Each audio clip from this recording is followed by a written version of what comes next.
the 3 keys to language learning progress. So this video is basically going to be me talking about, I think, the 3 main things that actually contribute to you making strong progress in your language. And it's kind of an interesting world we live in where people are constantly looking for the shortcuts and, the secret hacks to actually making progress. With language learning, there aren't really any secret hacks. I think the only secret things are the things people don't talk about just because they're too obvious, or they don't get views. So I think these kind of 3 things are almost like shortcuts and hacks, but not in the traditional sense that like nobody's ever discussed them before. They're just the things that don't get talked about because they're kind of the unsexy answer to a big problem. So yeah, I've got my Discord in the description and you can subscribe if you want, but let's actually go through what the 3 main keys are. So in my opinion, I think the 3 keys to making progress in language learning are patient. Did I just seriously say patience as patience? Sorry. That's terrible English. I should probably stop teaching languages if I talk English like that. But basically, patience, essentialism, and health are the 3 keys. And here's basically why. So what does a key do? A key unlocks a lock. And without a key, you're effectively locked out of a goal. So with these 3 keys, if you're actually missing any of them, and God forbid all of them, you're going to find you don't really make that much progress in a language. And I've kind of learnt this over the last few weeks when these have actually kind of got in the way of my progress. So I want you to see if you actually lack these. So patience is effectively, we know what patience is. If you're lacking patience, you're basically getting frustrated at the slow speed of language. You're rushing ahead, you're not mastering the basics, you're trying to do things before you're actually at that level, and it's screwing you up.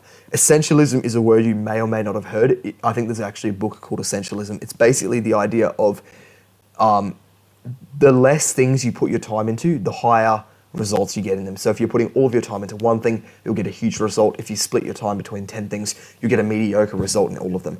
With language learning, essentialism basically means that you would be executing goals as you set them. You'd be focusing on that one language. You'd be doing high ROI tasks, which basically means, if you haven't heard of that, I'd highly recommend you check out my video on them. It basically means tasks that are actually high in value and are giving you a strong return, and you're not task switching with the language you're learning. And then health would be, of course, not letting your health slip. As soon as your health slips, that kind of derails everything. So literally all of these applied to me, not last week, probably 2 weeks ago, just because I made this PowerPoint a few days ago. And yeah, that's why I'm making this video, to try and help people. And if you're going through what I was then, you'll understand why you're not really making progress. So here's basically what you need to do to maximize the 3 keys, or at least kind of get the basics down. So here's your to-do list. I want you to set a goal for next week, or if it's like the middle of the week, just start now. It doesn't really matter. So it could be basic verbs, it could be numbers, it could be any topic in language learning. I think my goal for this week is verbs of motion in Russian. So I've got a flashcard deck and I'm just putting all my time into that. Last week it was just basic verbs. I had like a basic verb deck. And yeah, I'm literally going through that. I think next week it might be Harry Potter in Russian chapter 1. Just to, maybe. I'll have to decide whether or not I want to actually do that. But yeah, set yourself a goal. And the reason this is important is because even though your overall goal is to learn that language, having, I think, smaller goals you tick off along the way is really good, and it helps you kind of stay focused on the next thing to learn. And it does also contribute to patience as well, because when you don't have a goal, you're kind of just trying to, learn as fast as possible. But when you actually have a goal, it's like, okay, I'm not going to do anything else until I've done this. I need to execute this goal, and then I can pick another one and do that next. The second thing I'd recommend you do is have a habit tracker. So definitely start small. Don't fill it up with 15 habits. I have a really bad habit of doing that.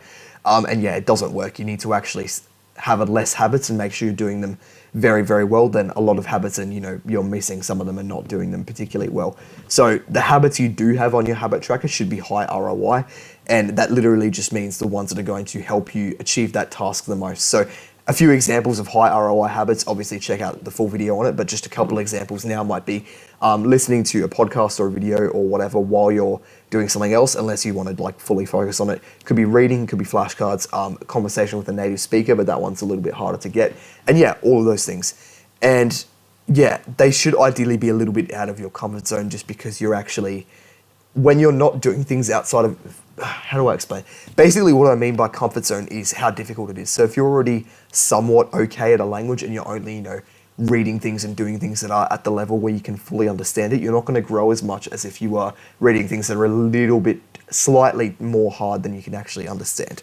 that is going to help you make more progress in a language. So yeah, try and learn things and spend your time doing things that are a little bit out of your comfort zone that you don't fully understand, because that is where you're going to make the most progress. And then the third thing I'd say is for your health is just to lock in your sleep. That is a huge one. I think it's more than, I can't remember the statistics, sorry, but so many people are just chronically undersleeping, and not because they're not insomniacs. It's not like 80% of people are insomniacs. It's literally just because they don't sleep properly. They're on screens until late at night. They have caffeine too late in the afternoon. They have to wake up to an alarm because of work, which, that's unavoidable, but you need to actually, kind of backlog from there and go to bed 8 hours before then, at least. And yeah, most people I think have never actually put any time into researching sleep, which is weird if you think about it, because we research a bunch of other things, but we don't actually research the most important things to our health, like eating, sleeping, drinking water, etc. So I want you to try and lock in your sleep from now on. Just do some basic research on it. I might make a full video on sleep soon. Make sure you're getting at least 8 hours. 8 hours of sleep is not the same as 8 hours in bed, so try and go to bed a little bit before then. And yeah, cut out the technology before bed, cut out the caffeine multiple hours before you go to bed, and you will find you actually feel way, way better. And yeah, adding one healthy habit to your habit tracker as well. So it could be exercise, it could be eating clean, it could be something to do with mental health like gratitude journaling, meditation, etc. All of these things are good for keeping your health kind of on point. And your health is like glue. I've already made a video on that. You will not get anywhere if your health is kind of derailing. Don't do it. Just trust me on that. So keep these 3 keys locked in and you'll destroy any language learning goal you set yourself. And yeah, that's basically the video, guys. So definitely subscribe and check out my Discord in the description. But yeah, have a good one and thank you for watching.